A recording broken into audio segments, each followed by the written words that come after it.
لله رب العالمين والعاقبة للمتقين والصلاة والسلام على إمام الأنبياء والمرسلين سبحان وعلى آله وأصحابه وأهل بيته وأزواجه وذريته أجمعين أما بعد فأعوذ بالله من الشيطان الرجيم بسم الله الرحمن الرحيم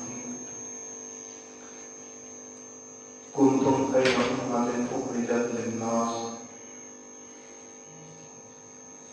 تأمرون بالمعروف وتنهون عن المنكر صدق الله مولانا العظيم وصدق رسوله النبي الكريم الأمين اللهم صل على سيدنا ومولانا محمد وعلى آل سيدنا ومولانا محمد وبارك وسلم وسلم. میرے نہایت ہی واجب الاحترام معزز و محترم سامعین، اللہ رب العزت کا بے پایہ لطف احسان ہے کہ خالق کائنات کی توفیق سے آپ اور میں اس جامع مسجد کے اندر ماہانہ درس عرفان قرآن کی مجلس میں حاضر ہیں. اللہ رب العزت سے دعا کروں کہ خالق کائنات آپ کا میرا آنا، دل بیٹھنا، سننا سنانا اپنی بارگاہ میں قبول آمین. اب تشریف ہو گئے.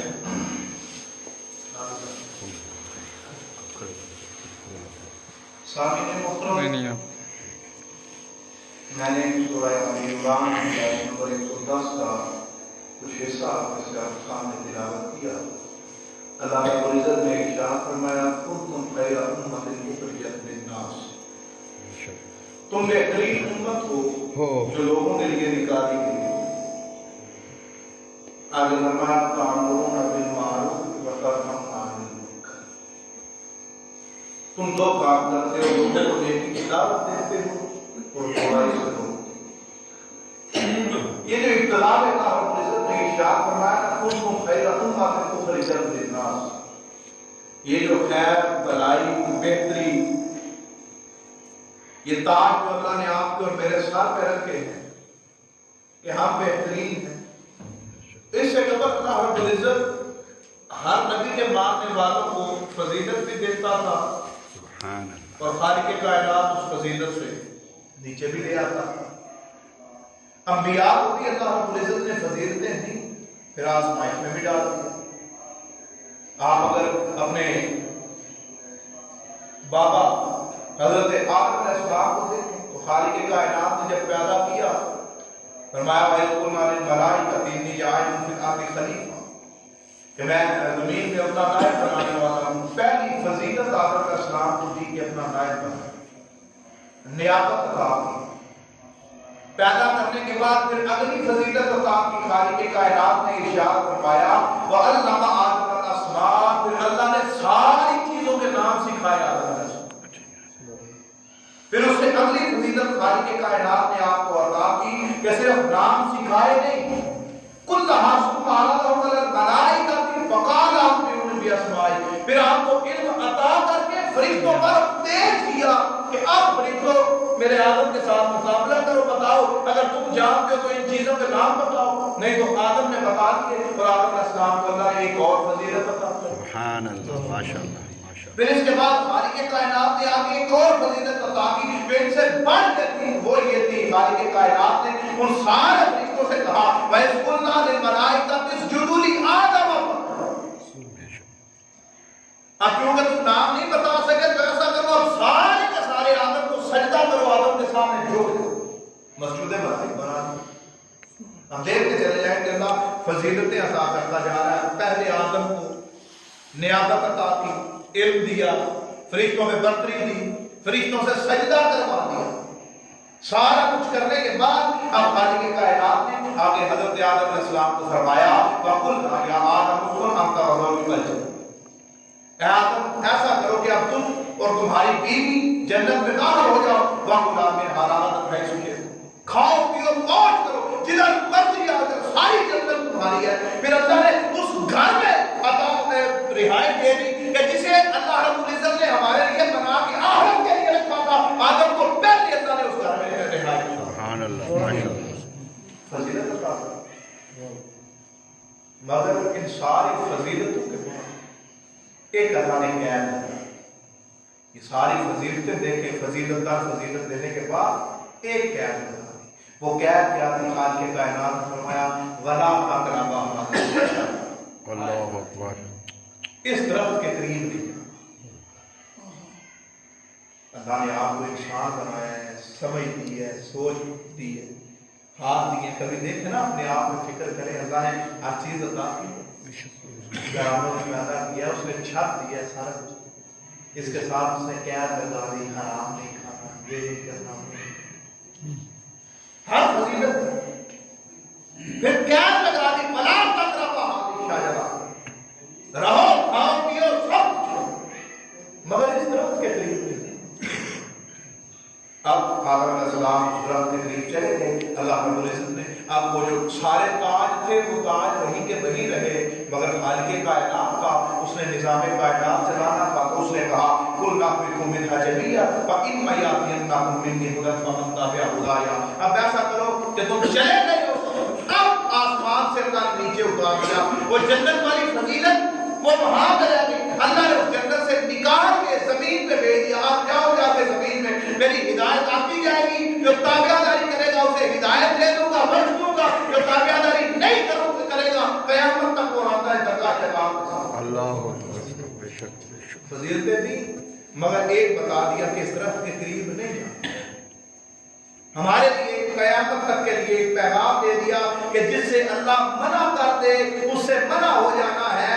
اگر منع نہیں ہوگے، اس سے رکو گے نہیں، تو اللہ نے ہمیں یہ درس دے دیا کہ پھر یاد رکھو کہ جو اللہ نے فضیلت دی ہے وہ ایک لمحہ نہیں لگائے گا، وہ فضیلت واپس دے گا. اللہ اکبر، اللہ اکبر، اللہ اکبر. اللہ رب العزت نے وہ ساری فضیلتیں جو تھیں وہ اپنی جگہ. پھر آگے اسی سورہ کے اندر اللہ رب العزت نے ایک دوسری قوم کا واقعہ کیا، ان کے بارے خالق کائنات نے ارشاد فرمایا، کبھی توجہ کریں. فرمایا یا بنی اسرائیل اذکروا نعمتی التي انعمت علیکم وانی فضلتکم علی العالمین. اے بنی اسرائیل یاد کرو وہ ہماری نعمتیں جو ہم نے تم پہ کی، تمہیں فضیلت عطا کی، تمام جہانوں پر فضیلت. اللہ نے ایک جہان کی بات کی توجہ کریں، فرمایا انی فضلتکم علی العالمین، تمام جہانوں پر فضیلت دی. یہ بنی اسرائیل حضرت یعقوب علیہ السلام کی قوم کی بات ہے، جو حضرت عیسیٰ علیہ السلام تک آئے وہ سارے کے سارے. وہ ملک شام میں جتنی قوم چلی، دو بیٹے تھے، ایک حضرت اسحاق ہوئے حضرت ابراہیم علیہ السلام کے بیٹے، ایک حضرت اسماعیل. حضرت اسماعیل کی اولاد جو تھی وہ یہاں مکہ کے اندر آباد ہو گئی، عرب کے اندر، اور دوسرے بیٹے کی ساری اولاد جو ہے وہ وہاں ملک شام اس علاقے میں آباد ہو گئی. وہ سارے نبی وہاں، اور وہ ہی بنی اسرائیل میں آتے ہیں. وہ قوم سارے کے سارے بنی اسرائیل. اللہ نے فرمایا اپنی فضل تم پر اللہ، ایک جہان کی بات نہیں کی کہ تمہیں ایک جہان میں ہم نے فضیلت نہیں دی. ایک جہان یہاں کی دنیا ہو سکتی ہے، خدا نے ہر جہان میں اس بنی اسرائیل کو فضیلت دی. اب ایک قوم کو اسپیسیفک کر کے اللہ نے ان کی نعمتوں کو گنوایا کہ میں نے تمہیں کیا کیا فضیلت عطا کی. آگے اللہ رب العزت نے ارشاد فرمایا اب گنتے چلے جاؤ فضیلت کیا تھی. تم اس فرعون کی چکی میں پس رہے تھے، غلامی کی زندگی بسر کر رہے تھے. فرمایا وَإِذْ نَجَّيْنَاكُم مِّنْ آلِ فِرْعَوْنَ يَسُومُونَكُمْ سُوءَ الْعَذَابِ يُذَبِّحُونَ أَبْنَاءَكُمْ وَيَسْتَحْيُونَ نِسَاءَكُمْ. پہلی فضیلت اللہ نے فرمایا کہ تمہیں دی، موسیٰ کو تمہارے درمیان بھیجا اور تمہیں اس فرعون سے نجات عطا کی جو تمہیں عذاب دیتا تھا، تمہارے بیٹوں کو قتل کر دیتا تھا، تمہاری بیٹوں کو زندہ رکھتا تھا. پہلی فضیلت اس سے نجات عطا کی. پہلی فضیلت بنی اسرائیل کو جب حضرت موسیٰ علیہ السلام آئے اس قوم کے اندر پلے بڑے جو صدیوں سے سال ہر سال سے اس چکی میں پستے آ رہے تھے غلامی کی، اللہ نے اس طرح نجات عطا کی. پھر آگے اللہ نے فرمایا وہ نجات کیسے عطا کی. فرمایا وَإِذْ فَرَقْنَا بِكُمُ الْبَحْرَ فَأَنْجَيْنَاكُمْ. میرے پاس ٹائم نہیں بننا میں ایک ایک آیت کی تفسیر میں اور تفصیل میں جاتا کہ اس میں کیا کیا مضمون ہے. میں صرف آپ کو ایک مضمون سمجھانا چاہتا ہوں کہ اللہ فضیلت دیتا ہے تو ایک ٹائم آتا ہے کہ اگر انسان اس فضیلت پہ قائم نہ رہے تو خدا فضیلت لے بھی لیتا ہے. پھر حضرت موسیٰ علیہ السلام کی نگرانی میں اللہ نے انہیں نجات دی. اب نجات کیسے دی؟ وہ ان کے بیٹوں کو ذبح کرتا تھا، بیٹیوں کو زندہ چھوڑ دیتا تھا. خالق نے فرمایا وَإِذْ خَلَقْنَا بِكُمُ الْبَحْرَ فَأَنْجَيْنَاكُمْ وَأَغْرَقْنَا آلَ فِرْعَوْنَ وَأَنْتُمْ تَنظُرُونَ. اللہ نے فرمایا کہ ہم نے تمہیں نجات ایسے دی کہ ایک ہی دریا تھا، جب تم نکلے تمہارے سامنے دریا تھا، پیچھے فرعون تھا فوج کے ساتھ، وہ تمہیں قتل کرنے کے پیر در پیر تھا. اب آگے راستہ کوئی نہیں تھا. اس جگہ پہ ہم نے اس دریا کو پھاڑ کے تمہیں اس میں سے گزار دیا اور فرعون کو اسی دریا میں ہم نے غرق کر دیا. وانتم تنظرون، تم اپنی آنکھ سے یہ منظر دیکھ رہے تھے. پتہ چلا راستہ ایک تھا، موسیٰ فرعون کا. پتہ چلا دونوں قوموں کا ایک راستہ تھا. موسیٰ علیہ السلام کی قیادت میں لوگ بچ گئے، فرعون کی قیادت میں غرق ہو گئے. پتہ چلا یہ قیادت ہوتی ہے، اگر ٹھیک ہو تو انسان اسی راستے پہ کامیاب ہوتا ہے، قیادت ٹھیک نہ ہو تو اسی راستے پہ انسان غلط ہوتا ہے. راستہ ایک ہی دریا، اس میں سے راستہ. مگر قیادت موسیٰ علیہ السلام جیسی ہو تو قوم پار لگ جاتی ہے، اور قیادت فرعون جیسی ہو تو غرق ہو جاتی ہے. اللہ نے فرمایا بات تم تنظرون، تم دیکھ رہے تھے، تمہاری آنکھوں کے سامنے ہم نے یہ کیا. یہ فضیلت کا کام ہے. پھر جب آگے چلے گئے تو پھر اللہ رب العزت نے انہیں بھوک لگی. جب بھوک لگی تو انہوں نے موسیٰ علیہ السلام سے کہا، بلکہ اس کے بعد درمیان میں ایک واقعہ ایسا آیا کہ انہوں نے کہا موسیٰ علیہ السلام کو، اے موسیٰ جب تک تیرے خدا کو دیکھیں گے نہیں ہم تو ایمان نہیں لائیں گے. خالق کائنات میں قرآن مجید میں ارشاد ہے وَإِذْ قُلْتُمْ يَا مُوسَىٰ لَن نُؤْمِنَ لَكَ حَتَّىٰ نَرَى اللَّهَ جَهْرَةً فَأَخَذَتْكُمُ الصَّاعِقَةُ. نہیں دیکھتے کہ ٹھیک ہے موسیٰ تیرا خدا ہے، نہیں دیکھیں کہ تو ایمان ہی نہیں لائیں گے. اب وہ سارے کے سارے حضرت موسیٰ علیہ السلام کے ساتھ چلے. اللہ رب العزت نے ایک تجلی ڈالی، سارے کے سارے مر گئے. پھر اللہ نے ایک اور ان پہ انعام کیا، ثُمَّ بَعَثْنَاكُم مِّن بَعْدِ مَوْتِكُم. جو کام قیامت والے دن ہونا ہے، قرآن کے الفاظ ہیں ثُمَّ بَعَثْنَاكُم مِّن بَعْدِ مَوْتِكُم. مر گئے تھے، موت کے بعد اللہ نے انہیں دوبارہ زندہ کیا. اس سے بڑا انعام بھی کوئی ہو سکتا ہے کہ اسی دنیا میں دوبارہ زندہ ہو گیا ہے موت کے بعد. پھر انہوں نے آگے اللہ رب العزت نے انہیں انعام دیا کہ موسیٰ ہم سے نہ کمایا جاتا ہے نہ کھایا جاتا ہے، لنگر پانی کا انتظام کیا ہے، ہم نہیں کچھ کرنا ہے. حضرت موسیٰ علیہ السلام نے اللہ رب العزت کی بارگاہ میں دعا کی. خالق نے فرمایا کوئی بات نہیں موسیٰ، میری لاڈلی امت ہے. وَصَلَّلْنَا عَلَيْكُمُ الْغَمَامَ وَأَنزَلْنَا عَلَيْكُمُ الْمَنَّ. کوئی بات نہیں موسیٰ، ہم نازل کر دیں گے، تیری امت ہے، لاڈلی ہے، فضیلت بھی ہے، ہم نازل کر دیں گے. اللہ نے پکے پکائے مرغ مسلم تیتر بٹیر آسمان سے نازل کرنے شروع کر دی. جب طلب ہوتی ہے. اب یہ دیکھیں یہ نعمت کی وجہ سے اگر دیکھا جائے تو جنت کی نعمت ہے کہ انسان وہاں پہ بیٹھا سوچے گا تو نعمت تیار ہو کر بندے کے سامنے ہوگی. اور اس قوم کو اللہ نے وہ نعمت کی دنیا میں عطا کر دی. خالق کائنات نے وہ مرغ مسلم جو تھا تیتر بٹیر پکے ہوئے، وہ جب ان کی طلب ہوتی خدا اسی وقت ان کے سامنے. اب یہ ساری چیزیں تھی اللہ نے فضیلت بتا دی. جب کھاتے تھے پیتے تھے سارا کچھ کرتے تھے. اب وہ تھے اس طرح کے، جب کھانے پینے لگے تو ایک دن پیاس لگی، انہوں نے کہا موسیٰ صحرا کے اندر ہے پانی نہیں، اپنے رب سے پانی مانگے. خدا پہ یقین کامل نہیں کرتے، اس کے باوجود اللہ عطا کرتا رہا کرتا رہا کرتا رہا. پانی مانگے. پھر آگے حضرت موسیٰ علیہ السلام نے اس قوم کے لیے پانی مانگا. فرمایا وَإِذِ اسْتَسْقَىٰ مُوسَىٰ لِقَوْمِهِ فَقُلْنَا اضْرِبْ بِعَصَاكَ الْحَجَرَ فَانْفَجَرَتْ مِنْهُ اثْنَتَا عَشْرَةَ. موسیٰ علیہ السلام کی قوم نے پانی مانگا تو اللہ رب العزت نے فرمایا اے موسیٰ کوئی بات نہیں، آسان تھا، اس پتھر کے بعد چشمے نکل آئے اس میں سے. نہ کوئی بندہ بنوانا پڑا بور کرنے کے لیے، نہ کوئی نالی نہ پانی کی تلاش. جہاں بیٹھتے تھے وہیں پہ جو پتھر قریب تھا پتھر پہ آسان بنوا کے اللہ نے وہیں سے چشمے جاری کر دیے. اس سے بڑی نعمت بھی کوئی ہو سکتی ہے؟ کھانے کی طلب ہوئی تو آسمان سے نازل ہو گیا، پیاس لگی تو جو قریب پتھر تھا اسی سے چشمے نکال دیے اللہ نے. یہ ساری چیزیں اللہ نے. پھر اس کے بعد انہوں نے کہا کھا کھا کے تیتر بٹیر وہ سارے تھک گئے تھے. انہوں نے کہا نہیں ہم سے اسے کھانے کا صبر نہیں ہوتا, تھک گئے ہیں, یہ کیا روز روز برا مسلمان. انہوں نے کہا اللہ کا عزت کے آگے اشارت کو میں وائس کو تم یا موسیٰ اللہ سے آتا ہوں. ہمارا اسے کھانے پہ گزارا نہیں ہے. یہ روز تیتر بٹیر کھا کھا کے مرد مسلم کھا کے ہم تھک گئے ہیں, تو ہم کیا چاہتے ہیں؟ تو انہوں نے کہا ہمارے لیے بلانا رب کا اپنے رب سے, دیکھیں رب کا اپنے رب سے دعا کریں. انہوں نے یہ بھی کہا کہ رب کا ہمارے رب سے دعا کریں. رب پہ یقین ان کا ابھی بھی کامل ہے, اپنے رب سے دعا کریں. اپنے رب سے دعا کریں. کیا دعا کریں؟ اسی تاندا اپنے ایسے کھانے, یہ تیتر بٹیر ہم سے کھائے نہیں جاتے, یہ روز روز پکے پکائے کھانے سامنے آ جانا, یہ آپ اس سے کو تو ایسا کریں یخرج لنا مما تنبت الارض من بقلها وقثائها وفومها وعدسها وبصلها.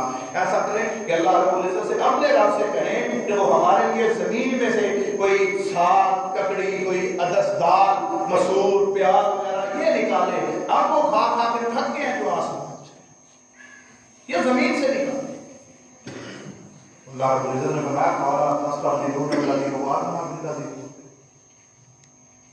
تو تم کیا چاہتے ہو کہ کیا اس بہتر چیز کو اس کمتر چیز سے بدلنا چاہتے ہو؟ یہ جو خیر ہے اب دیکھ لیں کہ خدا نے وہ ساری نعمتیں انہیں عطا کی,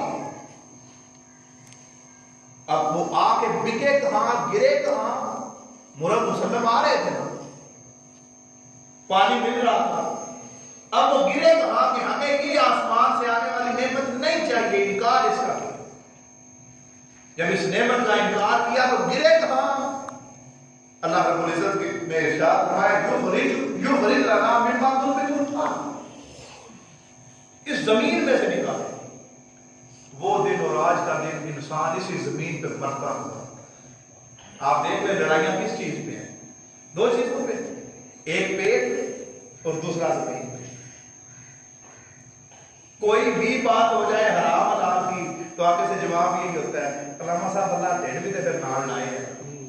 یہی تو آپ ہوتا ہے. اس کا حل اللہ نے کیا تھا آسمان سے خدا اتار دیتا.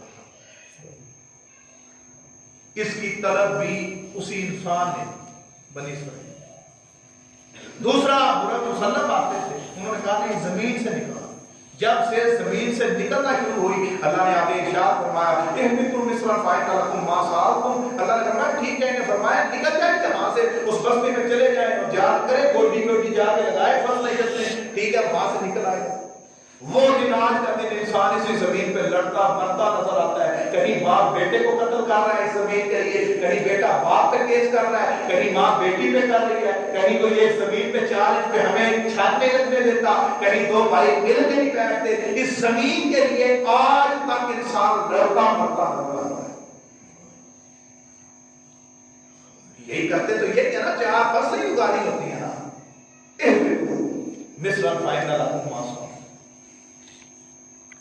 کھل جاؤ جا کے کرو, ٹھیک ہے. اب ایک سبق یہاں سے شامل مطلب یہ ملتا ہے کہ اللہ رب العزت نے جو یہ فرمایا کہ نکل جاؤ. پتہ یہ چلتا ہے کہ جب تک وہ اللہ رب العزت کی عطا کرتا نعمتوں پہ راضی تھے جیسی بھی تھی تو خدا کی فضیلتیں ان کے ساتھ تھیں. جب انہوں نے کہا نا کہ نہیں ہم نے خود کرنا ہے تو اللہ رب العزت نے فرمایا جاؤ نکل جاؤ جا کے کما کے کھاؤ. تو پتہ چلا کہ جب انسان اللہ کے راستے پہ ہوتا ہے کہ اللہ اس کا رزق پورا کرتا رہتا ہے. جب انسان اللہ کا راستہ چھوڑ کے اپنا رزق تلاش کرنے لگ جائے, اپنے لیے کرنا شروع کر دے, تو پھر انسان کبھی بھی اپنے پیٹ کی بھوک کو ختم نہیں کر سکتا. آج آپ دیکھ آپ میں سے مجھ میں سے کئی ایسے ہوں گے جن کی لاکھوں کروڑوں میں آمدنی ہو, مگر ایک مسجد کا امام ہے, اس کی آمدنی 15, 20, 25 ہزار کی ہوگی, اس کے 2 بچے بھی ہوں گے, وہ خوش ہوگا, وہ کروڑوں والا جو ہے اس کی پریشانی ختم نہیں ہوتی.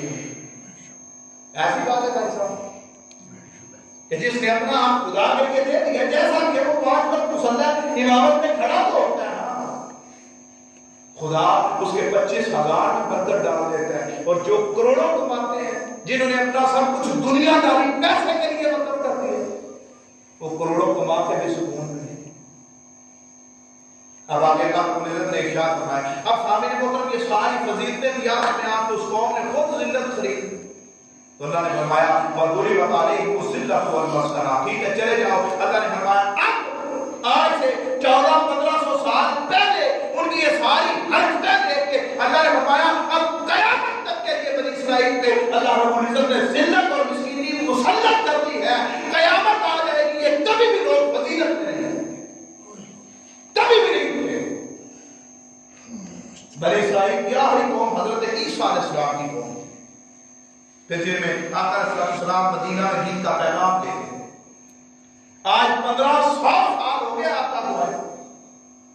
اللہ نے قرآن میں فرمایا تھا وَضُرِبَتْ عَلَيْهِمُ الذِّلَّةُ وَالْمَسْكَنَةُ، ذلت اور مسکینی مسلط کر دی ہے۔ پچھلے 1400 سال ہسٹری اٹھا کے دیکھ لیں، کبھی بھی ایک بھی دن کسی ایک سال کی عیسائی کبھی بھی اوپر حکومت ہے۔ رومن امپائر ہماری مسلمانوں کی جان ہوئی، اس میں کرسچینٹی ٹکرائی اسلام کے ساتھ۔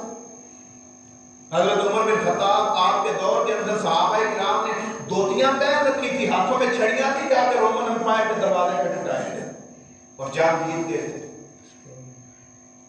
غزوہ تبوک میں کرنے والے آقا گئے، 30,000 صحابہ تھے آپ کے ساتھ، کروڑوں کے لشکر تھے رومن امپائر کے، مگر وہ ڈر کے نہیں آئے۔ دوری بات نہیں، 14 سڑیاں اٹھا کے دیکھ لیں، عیسائی ہر دور میں مار کھاتے نظر آئیں گے۔ اگر آج کی عصر حاضر کی مثال آپ کو دوں تو اس وقت بھی دنیا کے اندر اکثریت جو ہے وہ عیسائیوں کی ہے۔ آپ کا امریکہ سارے کا سارا کرسچینٹی، برٹش امپائر سارے کی ساری آپ کی کرسچینٹی۔ اس وقت اکثریت جو ہے وہ غیر مسلم میں عیسائی کون ہے؟ عیسائی۔ مگر اس کے باوجود بھی وہ طاقت میں نہیں ہے۔ آپ کیا سمجھتے ہیں امریکہ اپنے فیصلے کرنے میں خود مختار ہے؟ ان کے پیچھے جیوش کھڑے ہیں، یہودی کھڑے ہیں، یہودی لابی کھڑی ہے، وہ سارے کا سارا۔ عیسائی کبھی بھی آزادی سے اپنا نام نہیں منوا سکتے۔ وَضُرِبَتْ عَلَيْهِمُ الذِّلَّةُ، اللہ نے ان پر ذلت مسلط کر دی تھی۔ آج اتنے ممالک میں حکومت ہونے کے باوجود وہ کبھی بھی اوپر کے سامنے نہیں آ سکتے، کیونکہ اللہ نے ذلت ان پہ مسلط کی۔ اور آگے چلے جائے قیامت قرب قیامت میں ایک جنگ ہوگی جسے ملاقات الکبریٰ کہتے ہیں، حضرت امام مہدی علیہ السلام اور حضرت عیسیٰ علیہ السلام کی، جو دجال کے ساتھ اور بعد میں کے ساتھ۔